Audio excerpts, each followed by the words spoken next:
There we go. Hey, Richard, welcome to the Coach Launch podcast. So good to have you here today, buddy. Thank you. Thank you, Matthew. Great to be here. I'm excited.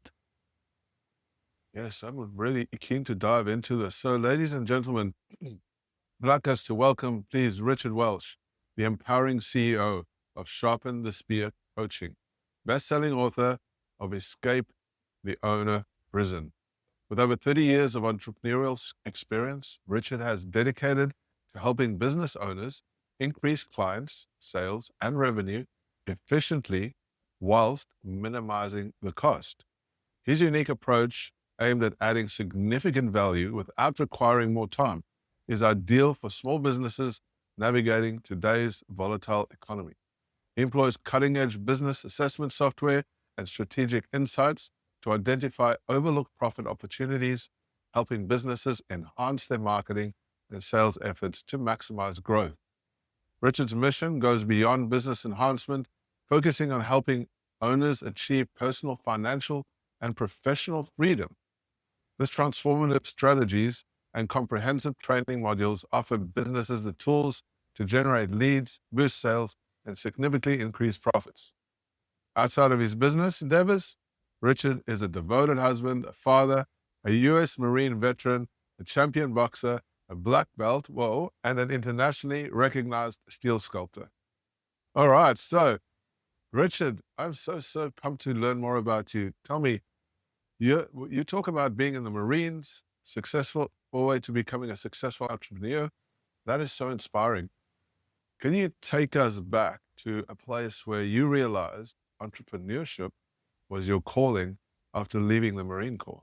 Yeah, it's pretty definitive. So I came out of the Marine Corps. I'm down in Tucson, Arizona at the time, and I had to get a job. So I got a job, and I was swinging a pickaxe, digging trench for laying cable like by hand for $5 an hour in 100-degree weather, and I'm just swinging this pick all day, chipping away at caliche. You go about 2 inches at a time. You got to go 18 inches deep. So didn't see a lot of future, but that's what I had, right? And that's what they paid. Like today, I guess you'd go to jail if you paid someone $5 an hour, right? But so I'm doing that. Then one day a guy came out and we're working in these neighborhoods. He said, "Hey, I got a side gig at one of my other houses. Would you be interested in helping me out?" I said, "Yeah, sure.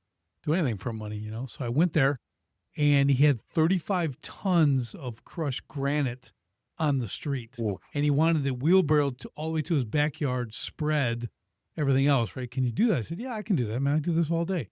So I spent my last $85 before payday on a wheelbarrow and a shovel. Showed up on Saturday, took me about 10 hours, just humping, getting that thing done, taking it back, spreading it, get done, sweating, streets clean. He comes out, and here's the best part, Matthew. He put $1,000 in my hand. And I looked at $1,000 and I said, "Man, I did this yesterday for $40. Okay, I know my future." I said, "I am going to work for myself. I'll shovel this much every day for $1,000 a day. Okay, this will be my new life. I don't care." But, you know, I'm like, and I'm also doing the math going, man, I can do 2 jobs a month and I make more than I'm making now. You know, so I'm like, I'm going to do this.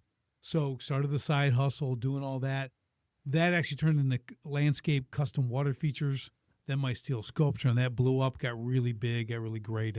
But that really was that was the moment that I realized. Now, I had always worked hard. I grew up in the golf course construction business and stuff like that. So, but I never thought of like be a business owner or anything like that. I'm like, if I got to keep all the money if I did the work. That was my level of understanding for entrepreneurship. Wow. If I cut the grass, they pay me $15. Okay, cool. I'll cut the grass. You know, I'm not cutting it for someone else who gets $15 and gives me $7. Okay, I get to keep all the money. That was my level of knowledge from the business standpoint at that time as a 21-year-old goof. Yeah. Wow, that's amazing. So this is interesting because not many people get that spark, right? It's like you can work for yourself. So many people want to trade their time for money, but there's always opportunity out there if you're prepared to get in and look for it and put the effort in. Like, that's an amazing story. You took the initiative and you put the effort in. How many more of those big 25-ton piles did you A lot. shift onto that? I'm doing this by hand for a while. Then I started getting guys working for me. Then I met a guy, he came to help me with the job, but he was an excavator, right? So he had dump trucks and machines. He was kind of semi-retired, but he's doing this on the side. And I had a big 55-ton pile. So I'm like, I got a couple wheelbarrows, I got the shovels, let's go. We're going to get this. And he goes, can I show you something real quick? I go, sure. So he put 2 wheelbarrows, front to front, end to end, right, like that. And then he took his backhoe and he scooped the granite and he just poured it in both the wheelbarrows. The guys took it and ran to the back. I went, oh, there's a life changer right there. I got to get one of those. Okay. He goes, dude, you got to be smarter. You just got to be smart. I go, oh my, and we did it in like 2 hours. We did what took me like 10, really hustling. We did it in like 2 hours. I'm like, this is amazing. So that began my, your systems thinker, right? I'm like, I need machines. And it really, that stayed with me as I built and developed, moved to Chicago, launched my water feature business there. And I ended up making it, Matthew. We kind of nicknamed ourselves the special forces of water feature building, right? Because we had all the equipment, 3 guys. We could do what took 15 other guys with 3 guys. We could do it. We could do it in a day, 2 days. They'd take a month. The stuff we ended up pulling off because I got this unbelievable equipment, it was impressive. But I always kept that in mind. I don't need 15 guys. I need 3 in the right equipment. Oh, good. And me. The right equipment. Yeah. So good. So and I'm assuming at this time you're doing your business stuff. You're starting to learn some business skills as well along the way, right? Because you came into this, you left the Marine Corps, you've got these skills, which is amazing. But now you've got a whole new world in front of you, right? And so you started this business. There's a learning curve in that, right? Yeah. Talk to me a little bit about that. Yeah, there's a learning curve if you want to learn. Okay. Yeah. If you just, I'm just going to be totally transparent here. So I build amazing things, right, that no one can build. So I just could charge whatever I wanted. So again, my business sense was make lots of money. That's business to me. Yes. And that's what I was doing. Yeah. $10,000 for this, $50,000 for that, $100,000 for that. Oh, $250,000 for this one. I'm just making money. What? That's business, right? That's literally how I thought. And I'm just, even when I got married later, my wife, I'm like, well, what do you need? Well, we need that. I'll go make that. I'll go make that next week. I'll go make that tomorrow. So that was honestly like for 20 years. Yeah, I had a CPA, I had people doing taxes, and I didn't do it. Right. I'm just giving them the data, but I wasn't really paying attention to the business. That's a problem. Gotcha. Okay. Yes. It's not when you're making tons of money, but also usually when you're in that mindset, you're also spending a lot of money. Okay. Yeah. Because I'm not a guy with any real vices, but you know what I like? Equipment. I like big shiny skid steers and excavators. I'm like, and I got cash. So now here's a thought. Yeah. Matthew, check this out. So I'm like, well, what the smart thing is? That's $53,000 cash. I'll pay cash. Because then I own it, right? I'm debt free. Isn't that the right way to do it? No, of course not. Wow. So you realize that you never think this way, Matthew. So then this came way later. I'm like, I could have rented that machine for the entire season for about $5,000 and had $48,000 to invest and make money and do things, right? So I was not the sharpest business guy. And I owned everything I had. Dump trucks, excavators. Gotcha. There was a lot of money. I had a e-commerce website built in like 2004 or something. Paid $41,000 for it. $41,000 for something today you can do for free. Okay, literally on Wix for like $100. And it was for all my sculpture work. And then I realized, Matthew, I'm like, wait a minute. I don't make more than one of anything. I'm not going to make a bunch of benches. I'm like, shut that thing down. Oh, it's like a week later, I shut it down. 41,000 flushed down the toilet. It was my wife wanted to kill me, but I'm like, whatever. I'll go make more money, So that I'm glad I can laugh at it now. Like back then I just was rolling, but 0809 came, 0809 came November 5th of 2008. The phone started ringing. I lost $500,000 that day. And it just kept going off the cliff. No one needed a water feature. Okay. And if you remember then everybody was holding on to their money. People were terrified. Okay, and limped through part of Yeah. 09, finally, and the rest of the story is I had to shut down, lost everything, had to sell everything for 25, 30 cents on the dollar. That $50,000 skid steer, I didn't get a lot. I got 17,000 for that, So, yeah, I could, Oh, that hurt. yes, That yep, hurt. yep. I got a good book of failures. Yeah. Wow. So you're on this high, and then the GFC wipes you out, and I can totally feel that because we got pretty wiped out in that period as well. And a lot of businesses who weren't, especially when you're in that space where it's luxury stuff. Yeah. The luxury stuff everybody wanted when it was good, and then when things got a little bit high, then it was like put a hold back on the money, and then a lot of businesses kind of plummeted from there.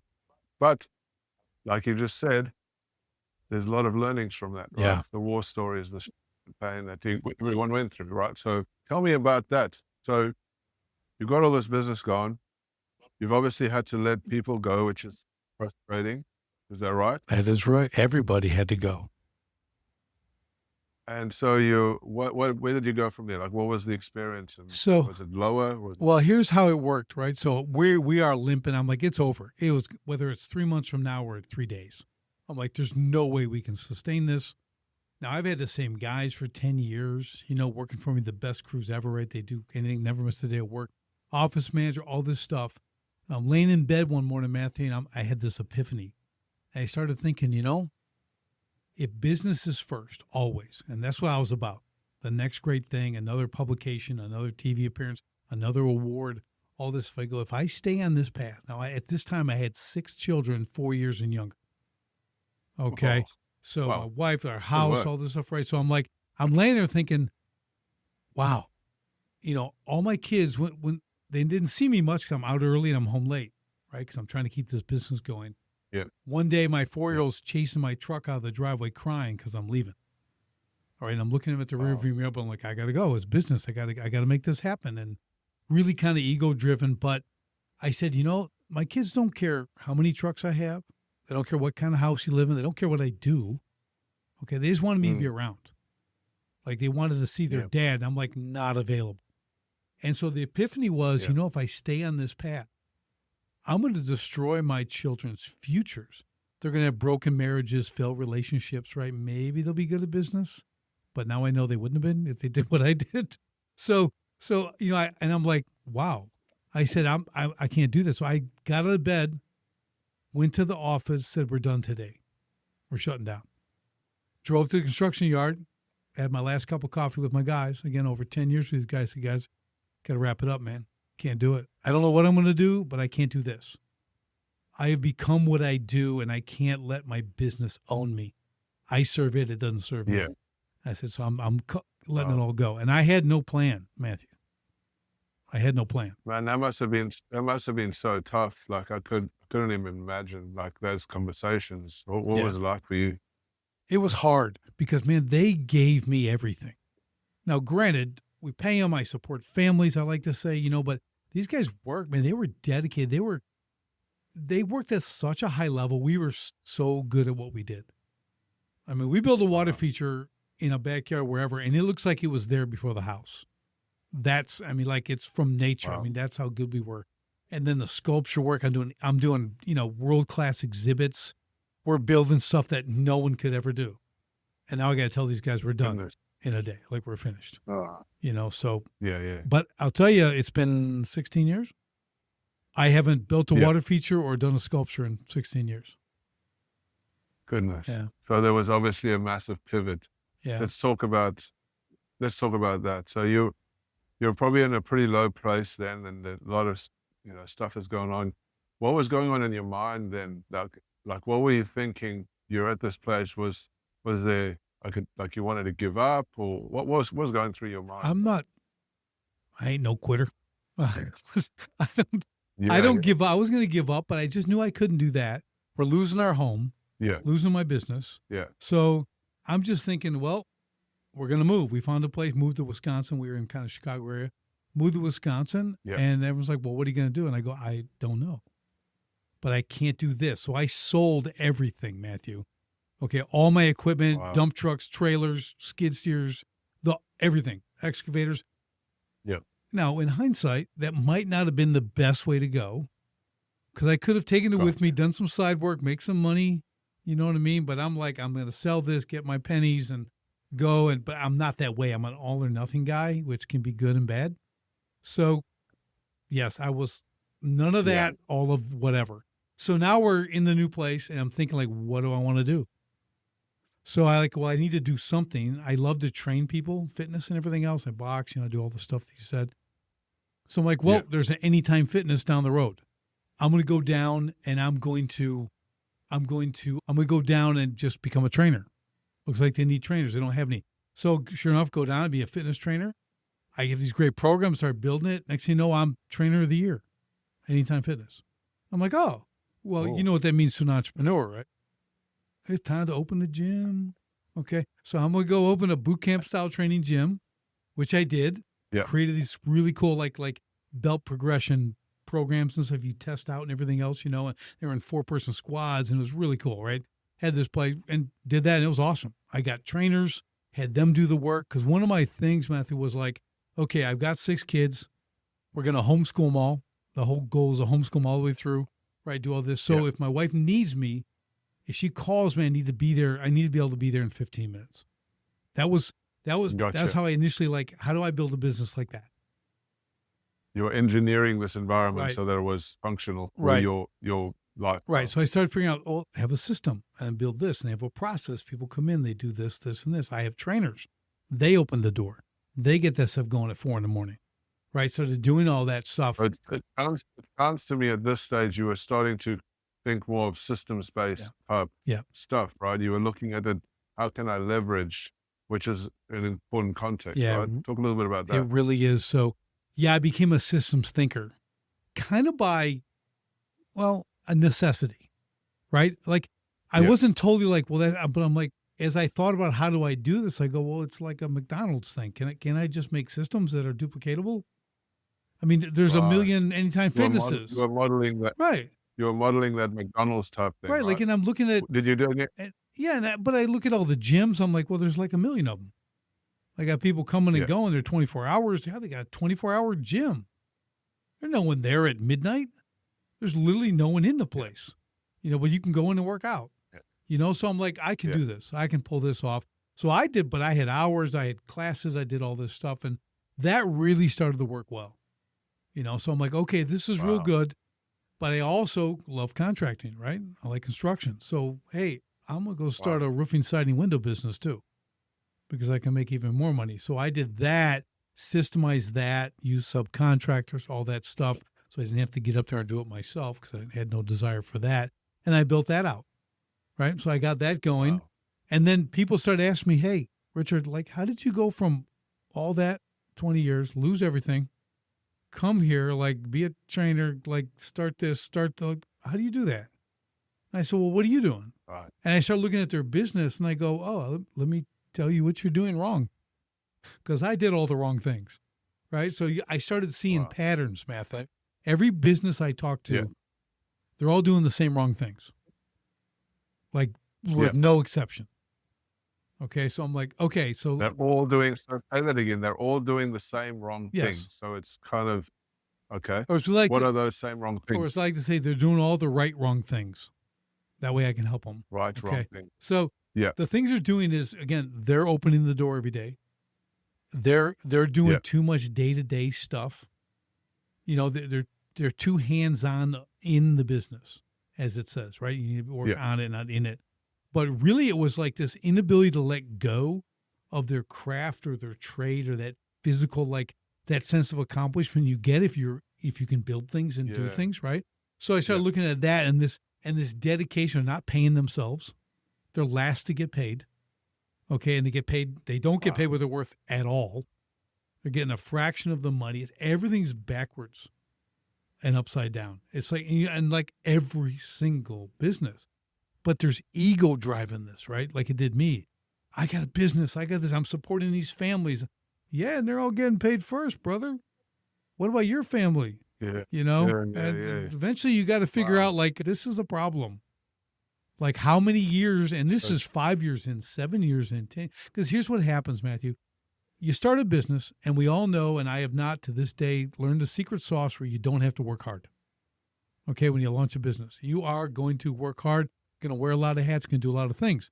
The problem is you do that for the first 2 years, but next thing you know, 10 years has gone by. You've repeated the first 5 times. You're on the hamster wheel and they can't get off, and it becomes like normal for them. Okay. Then they wonder why their kids don't want to, have their business. I'll hand it down to my kids. I go, your kids don't want your business. You were never around. Do you think they want to do that to their kids? You're never around. You can't go to their games. You can't go to their recitals. You can barely go on vacation and not be on the phone. I said, that's your business. You don't have a business. You have a prison. Oh, I'll write a book called Escape the Owner Prison. I go, this is what this is. So that's why I wrote the book. And that helped a ton, right? Because I really kind of willed my story in there. And then all these fundamentals that you should do in business, that when you read it, it seems obvious, but no one does it. And when you square that away, hold on a second, Richard. I want to dive into, you have a methodology, right? Mm-hmm. You have a book that's come out. It's called Escape the Owner Prison. Mm-hmm. Talk to me about this, your system or the process that you have and some of the influences that have helped you create this system over the last while. Yeah. So in Escape the Owner Prison, we get down to, it really comes down to a couple of things. First, it's how you serve your clients. Okay. Because this is really, really important. And people they don't get that. They kind of do it and they're like trying to get a job and get work and get paid. And they're not understanding. Yeah. They never look at it from the customer's viewpoint. Okay.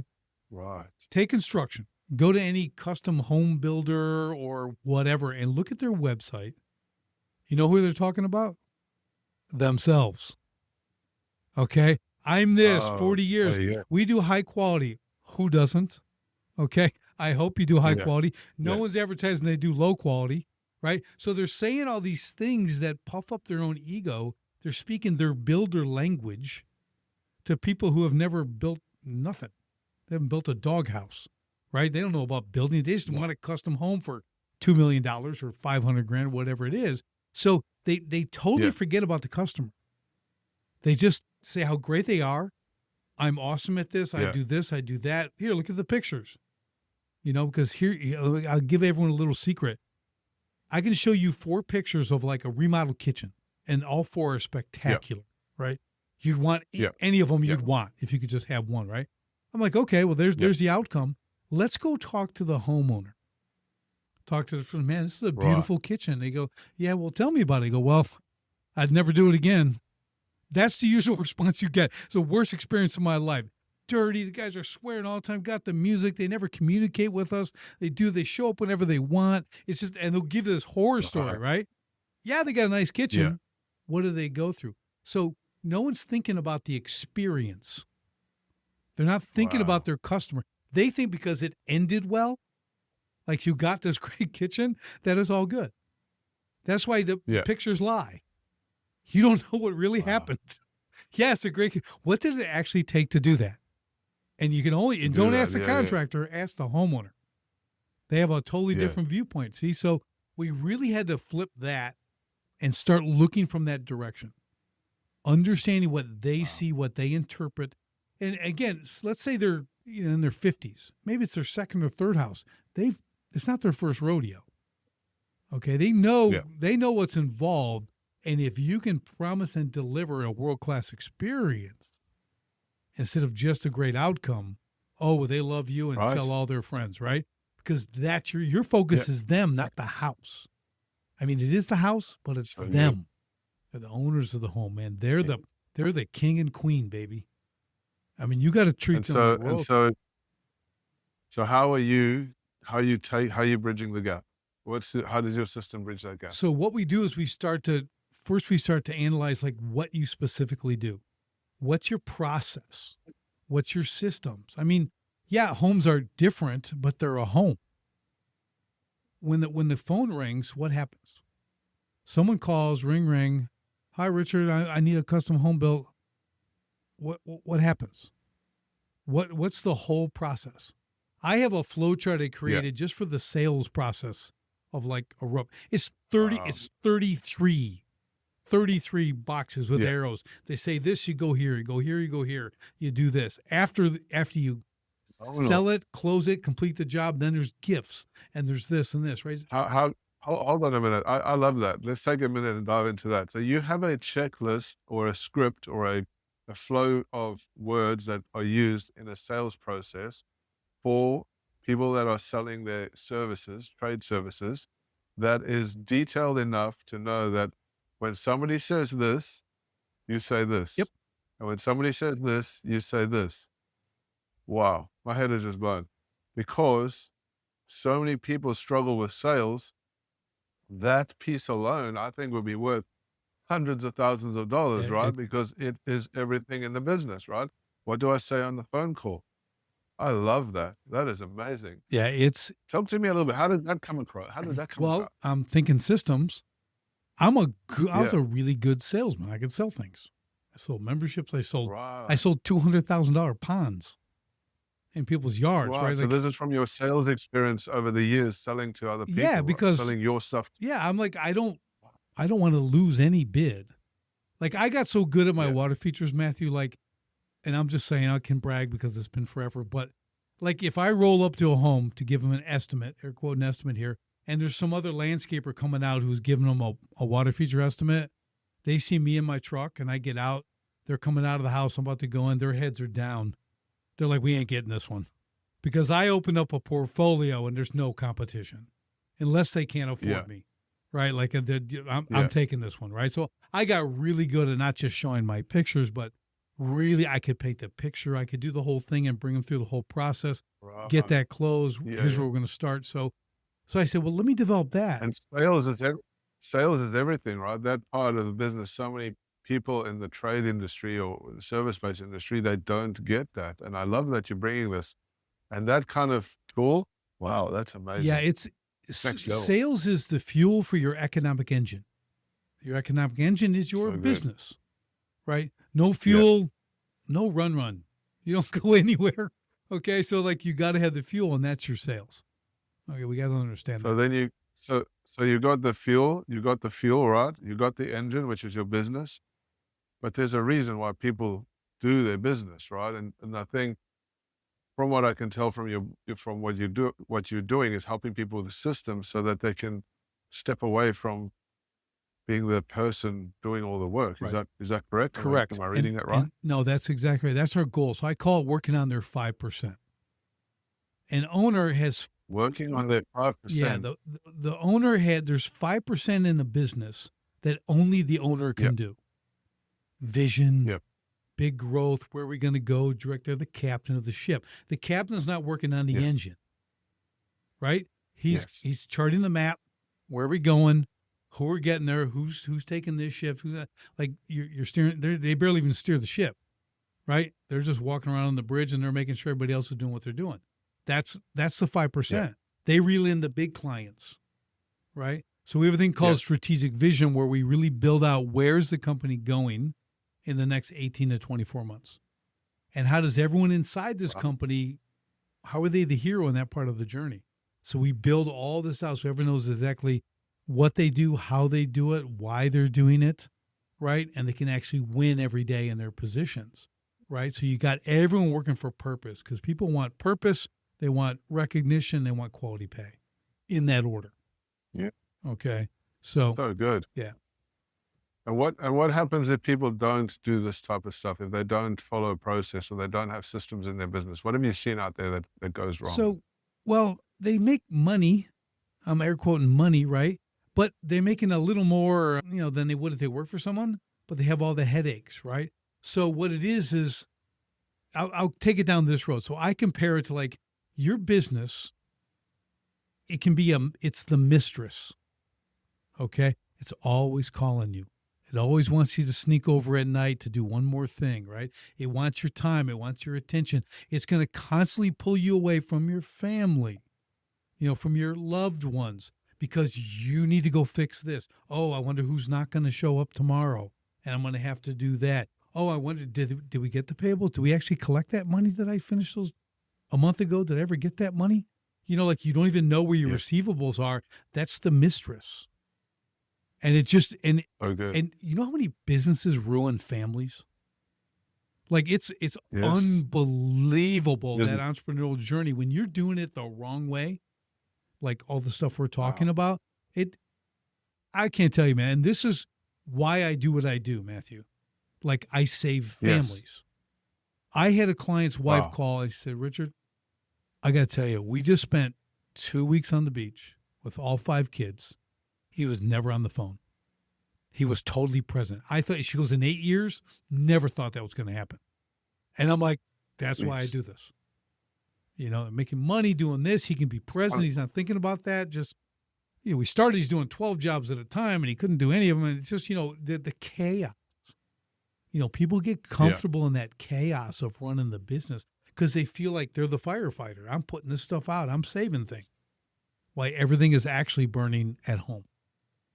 It's kind of sad. And from what I've seen and I've experienced in my life of being in the trade industry is that when you complete a job and it looks good, all right, and you get that pat on the back, right? Mm-hmm. And that pat on the back motivates you to keep that loop going. Because you now believe, because it's visual when you do that type of Mm-hmm. work, right? You see something that is created, and people, they might be maybe your, I don't know, boss or people around you, they give you the tap pat on the back. Oh, good job. And that good job feeling keeps you just keep doing that good job thing, right? Yeah, I get it. I was always about the next great thing. Yeah. Everything I made was totally unique. I'm going to do another great thing. I'm going to do another Wow. great thing. I'm going to do this world-class exhibit. It's going to be there for 100 years. It's all Corten steel and stone, and it's really cool. And now we got guys want to go to Dubai and do, you know, hotel lobbies and stuff. It's like it's just, I want to keep doing the next great thing. And that was my problem. My ego was driving me so much, my ambition and ego, that I wasn't paying attention to the business, right? I Wow. wasn't looking Yeah. at numbers. I wasn't doing any forecasting. I didn't really have a vision. I had fulfilled my ego's desire. That's truly what it was. Yeah. It just was ambition. There's a great saying I learned from some good friends of mine, really successful entrepreneurs. They said, ambition makes a great passenger, but it's a horrible driver. Ambition can only be in Wow. the passenger seat. You can't let it have the wheel Yeah. because you will go off a Yeah. cliff, which I did. Okay. So, you know, they didn't tell me Wow. that before I did that. I found out long after, but I love the saying and it's true. You know what I do now, Matthew, with new clients? I have What's that? a wooden hinge box, you know, with the lid and everything else and a little latch on it. And I put a brass plate on it and it says my ego. Right. It says my ego on the plate. So I give them that Right. when we start. I'm like, you need to lock your ego in this box because I'm going to hurt your Wow. feelings. I am really going to hurt your feelings. Okay. Because we got things to work on here. And I'll put it in there, close that, put it in your shelf where you can see it. And when you get tempted to make those bad decisions based on ego, okay, you look at that, go, I can't because it's in there. Right. I'm not allowed to That's operate so with that powerful. ego. So it's, you know, it's metaphoric and all that kind of stuff, but it really is important to understand that, come on, especially in trades, construction, we're building, like that's man stuff. Like that, dude, there's that sense of accomplishment, like you talked about, when you see it. I built that. I drive around still do. I go, I did that roof. My kid's like, yeah, Dad, thanks. Yes. Yeah, we know. You know, but you see your work. It's not again. I can't remember people's names, but I can give you detail on every job site from 30 years ago. I can tell you exactly Wow, what I that's did, where it is. cool. I could drive by, go, I did that 30 years ago. You know, it's like, isn't that Wow. weird? Like how like self-absorbed is that?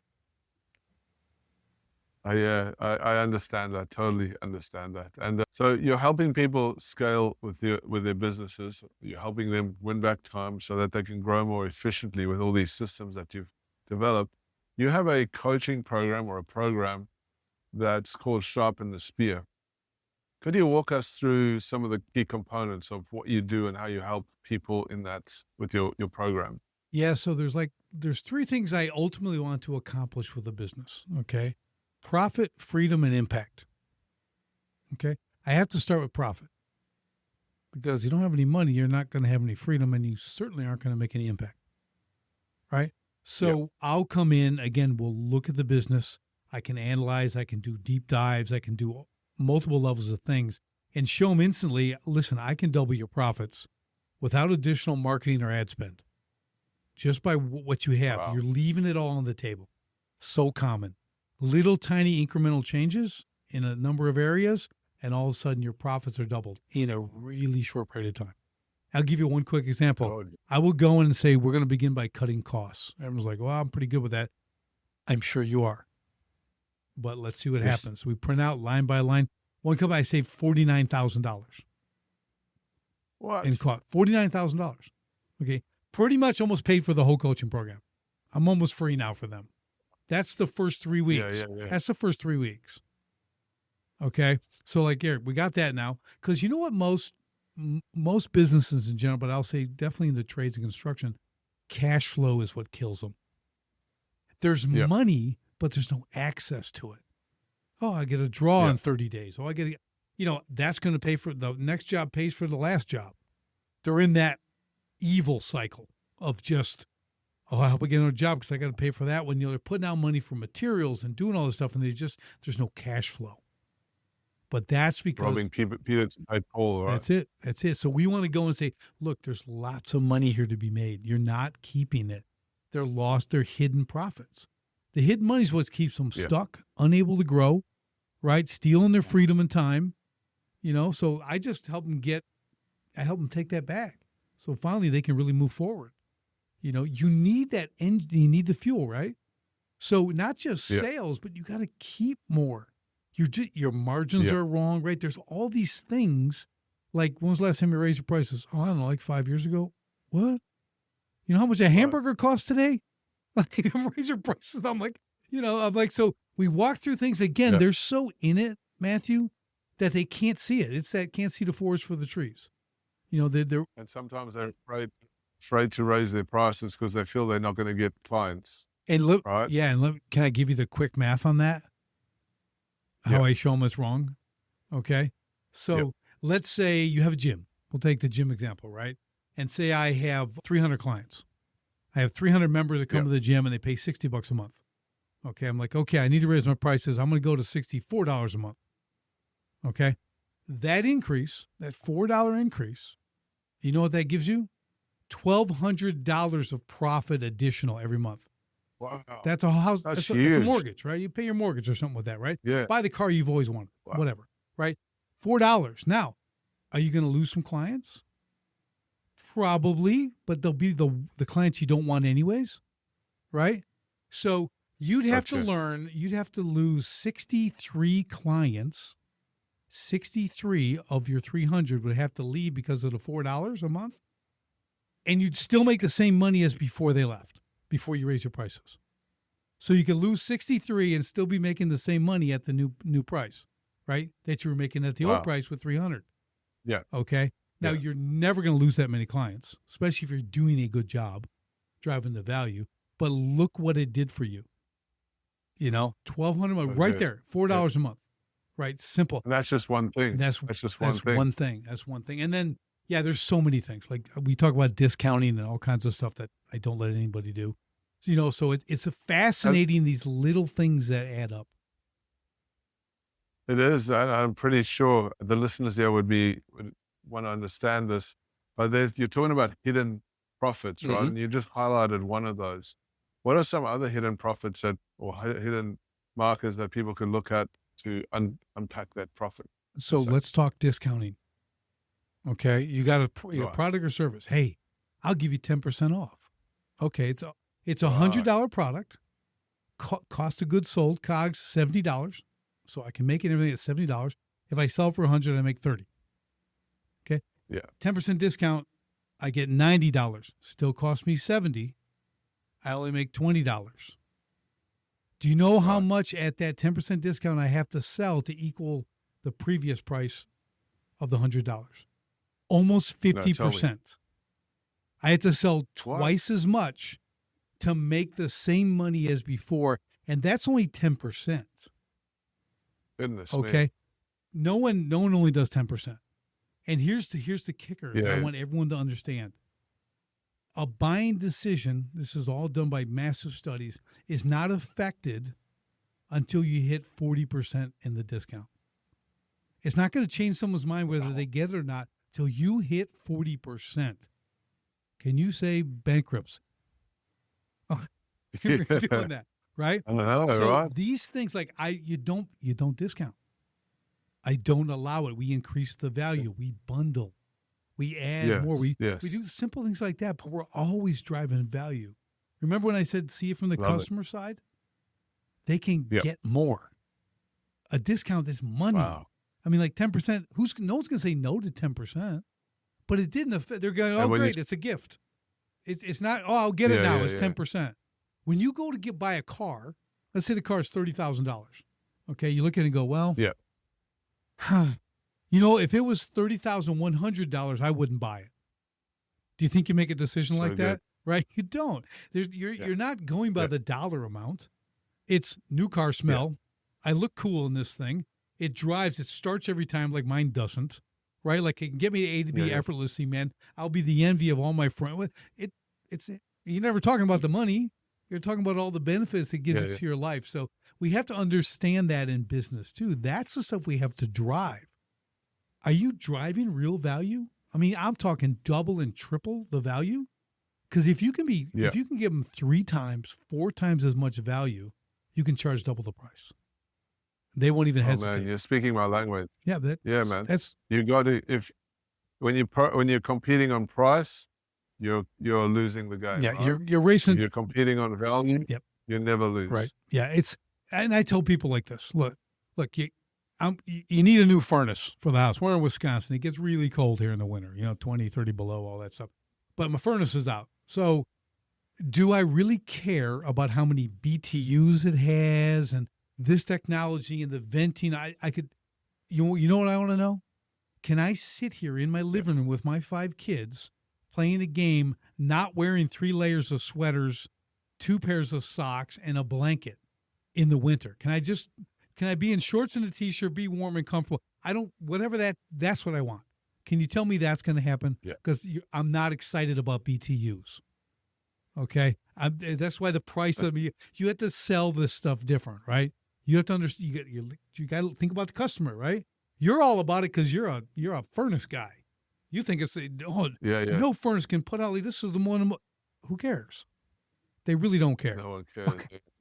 You might get the occasion, hey, this guy, the husband's an engineer. He might get into this. Okay. But other than that, that's an anomaly. No one cares about the features. They want the benefits, right? We hear that often. Benefits. But what does it really look like? Yes. That's it. And you're coming from this in a whole different angle. I love the whole context of this. It's really interesting. And I think it's definitely a big missing piece for a lot of service businesses out there and trades businesses. What you're saying now hits home to me because I've been in the trades industry before and I've seen it. I know it. There's this big missing gap. Why is the customer not in the front? Oftentimes it's just complacency, and the other time is just lack of knowledge, right? It's just like, I didn't know that this even existed. So you're bringing this to the foreground. Yeah, it's pretty amazing stuff. So tell us about your coaching program and how it's evolving and what you're planning to do in the future to impact other trades and other people and business owners around maybe the world, USA. Yeah, I have this little goal. I want to help 10,000 business owners create profit, freedom, and impact in their business. That's my goal. Now, in the U.S., there's 32 million small businesses. So I'm doing a little tiny bit. So there's plenty to share for the other people out there. I can't train them all. Okay, but I'm building this out so I can actually serve that many people. Because I think, again, everything we just talked about, see, it's like fundamental. Like when we say it, it seems super obvious, right? And I go through this like daily, right, with people, and they just, you didn't know. It's okay. You don't know. You do a thing. You don't do business. You don't know how to communicate properly. You're a guy swinging a hammer, and that's not derogatory. It's like, that's where I was. I roll boulders around. Okay. I move big rocks. I dig holes for a living. I'm the proverbial ditch digger. Okay. I'm that guy. Yes. Okay. But so you're not thinking that, but that's what we want to do. And like, you get the profit, right? You find all that, you recover what's already there. You find it. Now you have the time freedom because profit will give you quality of life. It'll give you time if you're smart. Yes. If you're not so smart, you're going to go standard living and you're going to buy a new boat and buy a four-wheeler and get a better car, and you're going to be the same level you were before I found all that money for you. And I'll be angry. Okay? Because I want you to buy time. Okay? Time with your family, time to step away from the business, to think about the big next move in your business. That's what the profit will do. That's your freedom. And then your impact is like, wow, what can I do for the people working for me? What can I do for the community? How can I take this money, this active business income I have, and like do something worthwhile where people are going to remember it, and like say, hey, this is awesome, right? This guy did this, right? Remember, as a small business owner, Matthew, you've got, I don't care what size your business is, if it's a 2-person or a 200-person, you have influence in the community. You are looked up to, you are respected because you do what most people won't. And that's take the risk and create a business and everything else. And when it's going well, you go even more. So you have incredible influence. You have power way beyond your business walls. And that's what I want them to see and be able to do. And being able to make an impact in your family and the community is a huge honor, right? It's a huge, for anyone that has a business, I think we all want to do that, right? Even though sometimes it seems impossible, but it is something that I think personally, a lot of people aspire towards. I want to help my family. I want to help my grandparents, or I want to help the neighbors or the people in this community, because it's a good feeling to do that, right? I think they actually get into business for that. That's legitimate. They just never reach it. It's 10, 15, 20. Yes. They're like, I got in this for freedom and I have none. I got in this to make more money. I don't have any money. I wanted to help this play. I can't, but I can't leave either. I can't leave the business because who would I be then? See, my identity was, if I wasn't Rick Rock, if I didn't have a hat, shirt, pants, wrapped vehicle, I didn't know who I was. Like that, people knew me, but my friends are still upset that I quit that thing. Like they can't get over it. They're like, "How you were the greatest at what?" I'm like, they just haven't got over it. You were that guy, right? You were that guy. They suffer way more. My friends suffer more trauma from it than I did. Okay. It was so interesting to hear how you just shifted, right? You made that decision and you said, from this moment, I'm no longer doing that. And it was, it was an identity shift, really, more than just a decision. It was like, I'm no longer going to be that person. I want to start being this person, which it sounds to me, which is so amazing. Is that true, what I'm saying? That's exactly it. It was like, how people will say, and I can do this because it's 16 years later, the best thing that ever happened to me was losing everything. Like if that didn't happen, when it happened, 6 kids under 4 years old, all at the right, man, I tell my kids today, who are 20, 19, 18, 17, and I tell them, listen, if you want to follow me, be who I am, not who I was. That's the goal. What I've been this last 15 years, what I've spent time growing, doing, building, all this stuff. You didn't want to know me then. Okay. Yeah. Wow. So it's just that. Different person. Yeah. It's really to me, it's providential, man. It's just God had a plan for me, gave me that ability to see down 20 years with my kids, what would happen if I stayed on that path. And I'm like, and I listened for once, because for the first 20 years, I didn't listen to anybody. And that's why I never learned any business. I had all these great people give me advice. Was it maybe that you didn't have that ego in the box, right? That is 100% true, man. I had a billionaire client, okay, multi-billionaire, owned professional sports teams, manufacturing plants. He's like, love me, okay, best client, give me advice, just kind of off the cuff. And I'm like, okay, thanks, Gary, that's great. I'm like, what do you know, man? You don't build water features? You don't do school. What do you know? You just have billions, that's the level of stupid I operated at. Okay. And I look back now and laugh. I'm just like, man, friend, like people would get, and I could be a little intimidating, at times. It's like they just gently were giving me advice that I just like, whatever. I know everything. It reminds me of my 18-year-old son, because he's in that place right now. He knows everything. Just ask him. He'll listen to none of my advice. I only do it for the record, so that when he's 30, he can go, Dad, you were right. Yep. I always tell him, you can thank me later. When I tell him to do something, I don't want that. You can thank me later. Just go ahead and do it, and you'll be okay. I don't think there's many people that haven't been through that. Like, he's right or he likes You're to right. be. But you can't do anything about the past. You can only do anything about where you are now and your future, right? And you had that moment, pivotal moment. You had your back against the wall, I'm assuming. Mm-hmm. You had these 4 kids. It was a pretty tough time.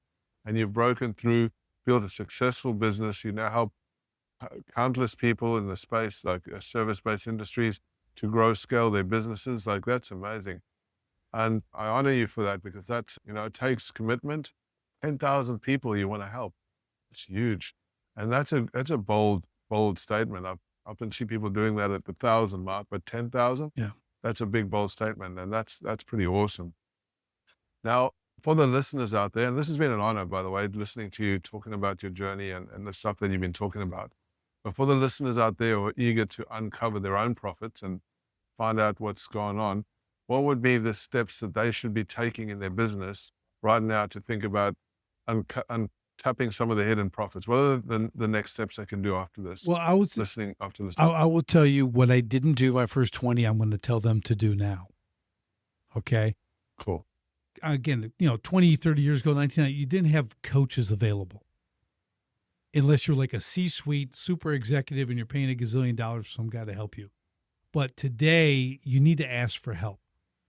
You need to get outside eyes into your business. They will see things. I will see things that you're standing on, and you don't realize like you're standing on it.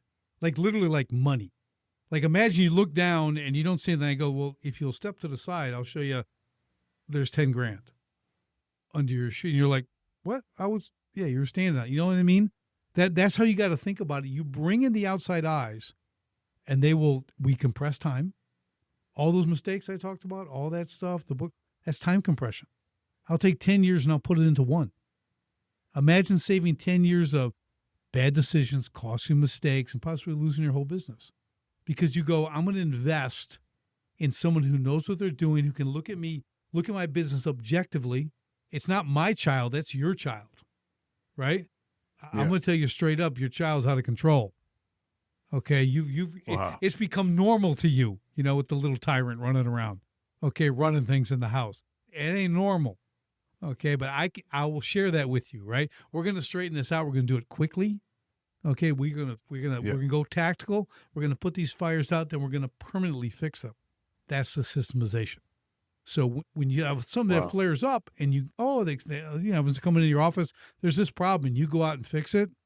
Yeah, we're going to stop that right away. Okay, yeah, we're going to fix it. Then we're going to figure out what caused it, and we're going to build a system so it never happens again. Because eventually you'll run out of problems, okay, of things like that, right? There's always something, but I'm saying that stuff that keeps recurring, that's the first point of attack. And fix it up, right. Yeah. And so tell me about some of the success stories that you've had and some of the people that you've helped and what's happened with them and the outcomes they've had. Yeah, so I've got one. He's a kitchen bathroom modeler. Okay, does phenomenal work. I mean, it's beautiful. Just absolutely spectacular. So he had contacted me a number of years ago, and he's like, look, I'm doing $2 million a year. I got 12, 15 jobs at a time going. I go, are you kidding me? 12 or 15 jobs at one time? Like, who can do that? Well, I'm doing it. I go, but then why are you calling me? He said, well, I'm not making any money. I'm going, because you're doing 12 or 15 jobs at a time. That's why, because everything else, there's nothing there. So I said, how about this? Would it be okay if you did 4 jobs at a time and you made twice as much money? He said, I think I'd like that. I go, okay. Well, why don't we go that approach? His average kitchen price was $43,000. Just average. Yeah. Okay. 8 months later, his average kitchen price is now $93,000. Okay. He's doing 4 jobs at a time. Now he's building big homes. Now he's doing $50,000 bathroom. Okay, not $20,000 or $15,000, right? He's doing the 4 or 5. It's all under control. It's like you understand who you want to serve. The old question: who's got my money, right? Who's got who can I serve at the high level? Who I'll enjoy working with, delivering a great product or service, right? Under control. Again, people will wait. You don't have to do 10, 12 jobs at a time. People will wait. You're that good, and you're charging that much, right? So there's one. Another one is another builder, a custom home builder. Same thing, like coming in, 40 years in business. Father ran it. He takes it over. Total chaos. Phones ringing all the time, everything else. Meaning, and it's no dig on his father at all, but they just 40 years of building, cost plus, that kind of thing. So we came in like, okay, let's start with some systems. Let's get you off that phone. Let's get a communication portal. Let's build this out. What does this look like? Who are you dealing with? We started turning everything around. Now it's been 4 years. He's bought two other companies. He's going to purchase another one. Okay. So he's done that. He went from averaging $1 million to $1.5 million on the homes, these custom homes, to $4.5 million, $5.5 million, $6.5 million on the homes. That's his clients now. That's huge. Right. Yeah. So it's just because we created a world-class experience. Goodness. And man. I've had other contracts when I mentioned world-class experience. They go, I don't know if I can live up to that. I mean, they actually get afraid because like it's work, but it's an amazing process, and people get it. Because again, when you're building that level homes, and they're people's like retirement homes, their dream home, again, it's not their first rodeo. So they're hypersensitive to a lot of things in construction that, again, if you don't understand the customer side, you're not going to know how to say, we'll never do this, we'll never do that. Deliver on that. So those are a couple. And the money is more. The money is everywhere. The money is everywhere if you're prepared to look for it, right? And here's a question. So I'm in the service business, and you're talking about serving at this high level.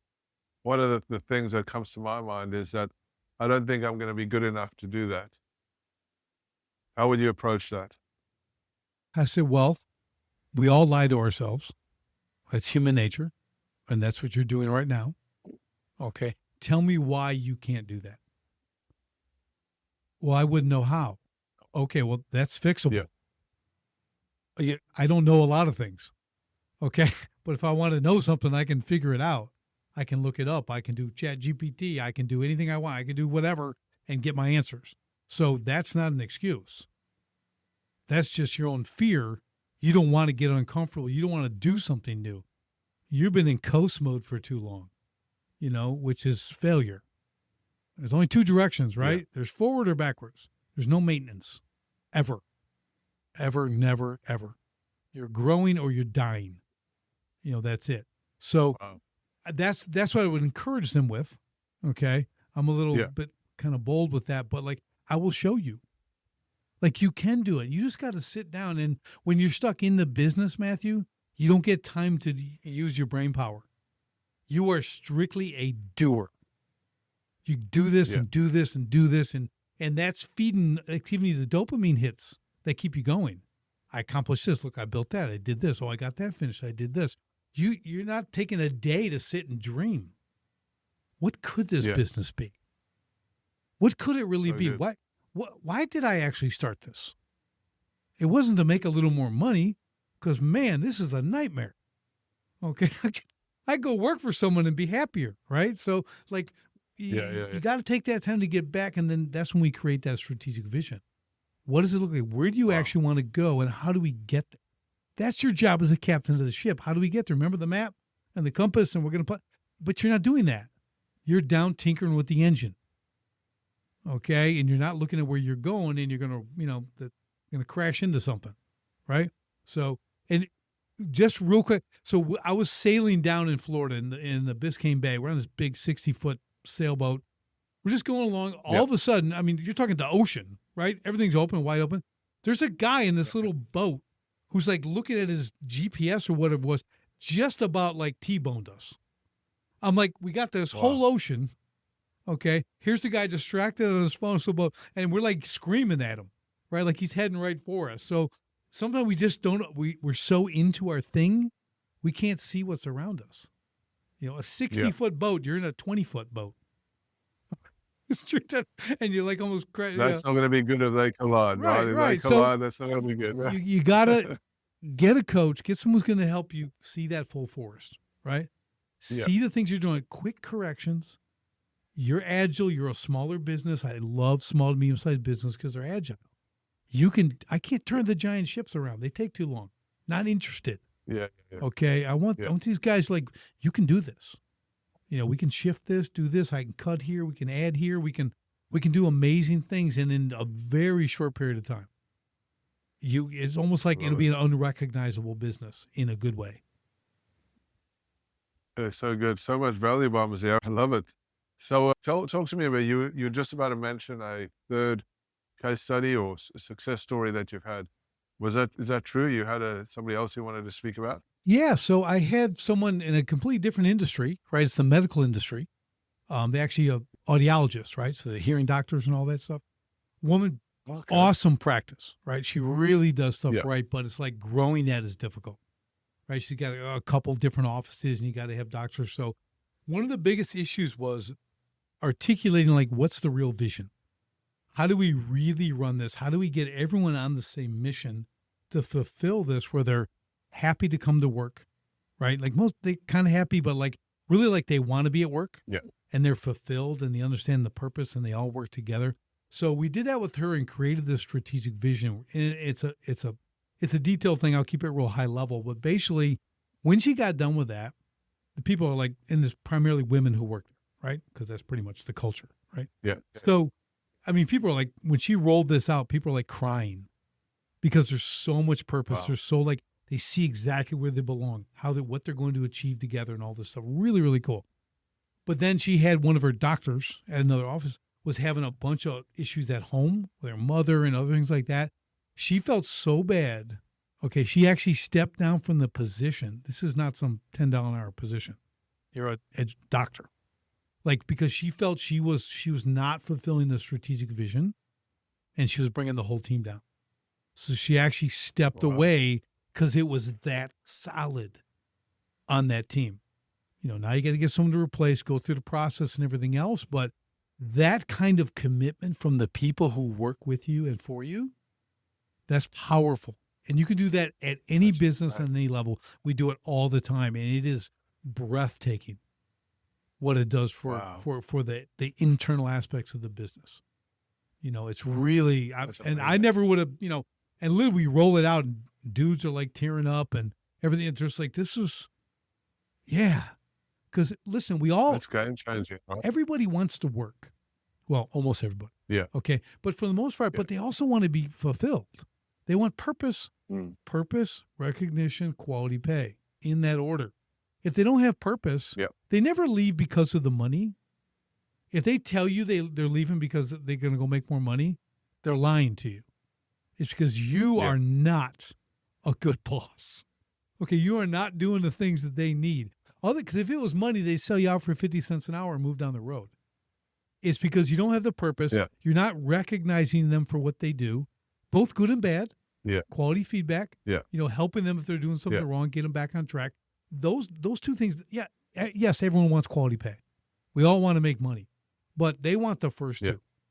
They will stay. They will create loyalty, that purpose, that being part of a team, part that everyone is moving in the same direction.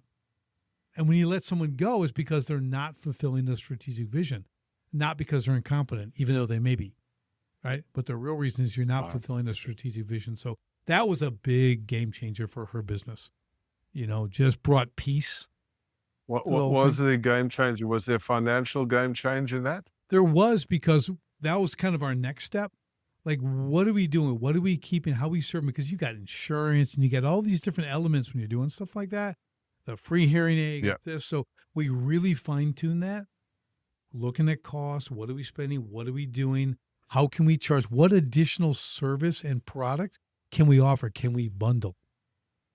Little things, it's $20 here, $40 there, $150 there. Well, do that times 1,500 clients. Okay. How much of a financial impact did that make on their business?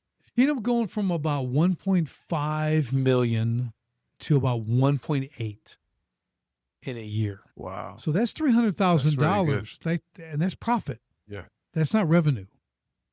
That's profit, right? It's profit. We have to find the hidden profit. It's already there. I assure you it's already there. Little incremental changes compounded, 3% here, 2% there, 5% here in a number of areas. And all of a sudden it's, the penny in 30 days thing. Double a penny every day for 30 days. What Yeah. do you get in 30 days by day 30? Over A $5 lot million, of money. over $5 million. Yeah. Like $5,300,000 Okay. doubling a penny every day for 30 days. So think about the compounding principles when you do the same thing in your business. Well, you change this, you have a better offer, you move this around, you serve them this way, you bundle this, you don't do discounts, you cut some costs, a little bit here, a little bit there. All of a sudden, you're keeping all that money. That's pure profit. You raise your prices, that $4 a month for the gym, pure profit. Nothing. Good profit. Just from making one incremental change, right? One simple change in the business. Yep. COGS are all the same. Cost of doing it's the same. You just increase your price a little bit, So good. Richard, this has been an absolute blast. Really been enjoying hanging out with you and listening to what you've got to say. So for those interested in diving deeper in your methodologies and seeking personal guidance, what's the best way for them to connect and explore what you're offering? SharpenTheSpearCoaching.com. SharpenTheSpearCoaching.com. Guys, we'll have that link in the bottom of this podcast. Do you have anything that you'll be giving away to any of our listeners today? Let's give them a gift. I had a really good time. Okay, so here is. This is Escape the Owner Prison. All right, that's my book. It's me. All right. I've got an audio version. And yes, I read it. Cool. Okay, it's not AI. I read it. And I'll tell you what, because this show's been so great, if you guys go to sharpenthespiritcoaching.com, send me a 1-sentence email. Hit the contact thing and say, Richard, I saw you on Matthew's show. I'd love the free version of the free audio version of Escape the Owner Prison. And I will send it right to you. Oh, so good. Guys, so listen up, send a message, go to the link below, which is sharpenthespear.com, correct? SharpenTheSpearCoaching.com. Sharpenthespearcoaching.com. Yes. Go and fill in the contact form, send an email, and Richard's going to send you a copy of his amazing book. That'll take you to the next stage and learning how to uncover the hidden profits in your business. Awesome. Thank you, Richard. My pleasure.